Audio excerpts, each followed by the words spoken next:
नमस्कार मित्रांनो, मी बापू बिडगर आणि मराठी दरबार या आपल्या यूट्यूब चॅनलमध्ये आपल्या मनापासून स्वागत आहे।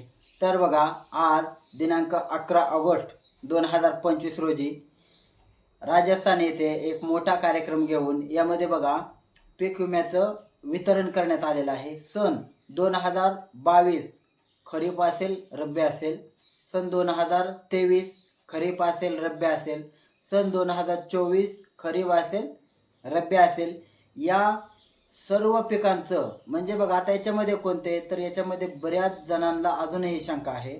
फक्त कोणाचे पीक विमे त्यांनी सादर केलेले आहेत, याच्या अगोदर सुद्धा पीक विमे त्यांचे भेटलेले आहेत, परंतु ज्यांनी दावा केला होता, परंतु दावा करून सुद्धा जे राज्य आहे त्या राज्याने त्यांच्या वाटणीचा जो क्लेम होता तो क्लेम कंपनीला पेड केला होता, परंतु कंपनीने संबंधित ज्यांनी क्लेम केलेले आहे त्या शेतकऱ्याला ती रक्कम पेड केलेली नव्हती।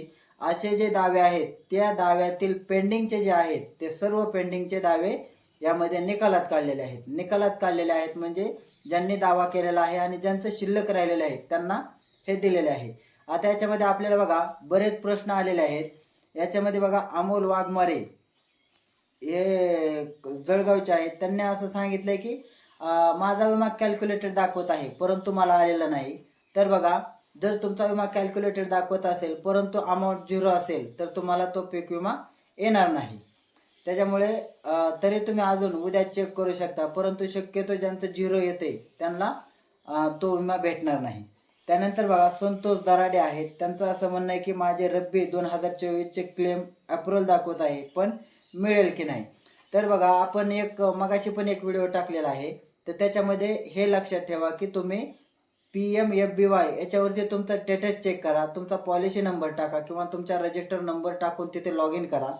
त्या ठिकाणी लॉग इन केल्यानंतर तुम्हाला जो खाली तुम्ही सण टाकू शकता किंवा खरीप किंवा रब्बी सीझन टाकू शकता आणि सीझन टाकल्यानंतर तुम्हाला जर तुम्ही त्याचा पीक विमा भरलेला असेल तर त्या ठिकाणी तुम्हाला अप्रूव्ड येतं आणि त्याच्यामध्ये शेवटी एक व्ह्यू म्हणून एक पर्याय असतो, त्या व्ह्यू वरती जर तुम्ही क्लिक केलं तर त्याच्यामध्ये तुम्हाला रक्कम पाठवली आहे की नाही किंवा तुमचं क्लेम कॅल्क्युलेटेड आहे का, तुमचं पोस्ट हार्वेस्टेड आहे।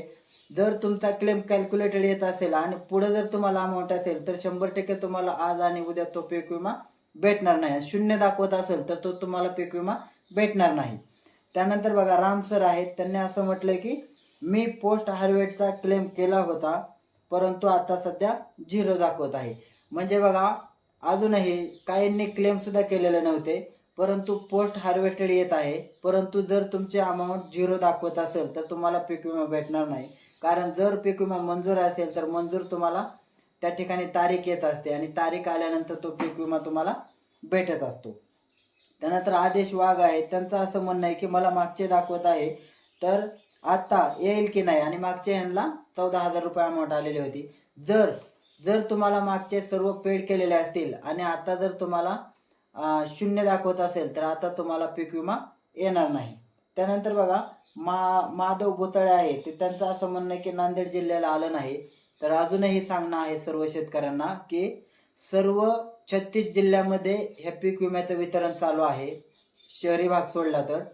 ज्या भागामध्ये ज्यांनी पीक विमा भरलेला होता, ज्यांनी क्लेम केलेले होते परंतु दावा केला असताना सुद्धा राज्यांनी त्यांचा वाटा दिलेला होता परंतु कंपनीने त्याचं हप्त्याचं वितरण केलेलं नव्हतं, असे सर्व दावे केंद्र सरकारने म्हणजे निकालात काढलेले आहेत म्हणजे ते सर्व दाव्यांची प्रक्रिया त्यांना पैसे देऊन पूर्ण केलेले आहे। त्याच्यामुळे आता एकही दावा असा 2024च्या पाठीमागचा शिल्लक राहणार नाही। कारण आणि इथून पुढे आता पीक विमा कधी येणार अशी तारीख शेतकऱ्यांनी विचारण्याची गरज नाही, कारण एका हंगामामध्ये 3 टप्प्यामध्ये पीक विम्याचं वितरण आता केलं जाणार आहे। त्याच्यामुळे बघा हा झाला पहिला टप्पा, अजून 2 टप्प्यामध्ये याचं वितरण केलं जाणार आहे। आता याच्याविषयी अजून मागचे कोण राहिलेत का किंवा याच्यामध्ये अजून कोण बाकी आहे का किंवा असं काय ठरतंय, तर याच्याविषयी जर अजून काय अपडेट आली तर आज उद्या किंवा परवा आपण त्याच्यावर सुद्धा एक व्हिडिओ बनवू की नेमकं याच्यामध्ये आलेत किती आणि अजून कोणी शेतकरी राहिलेत का।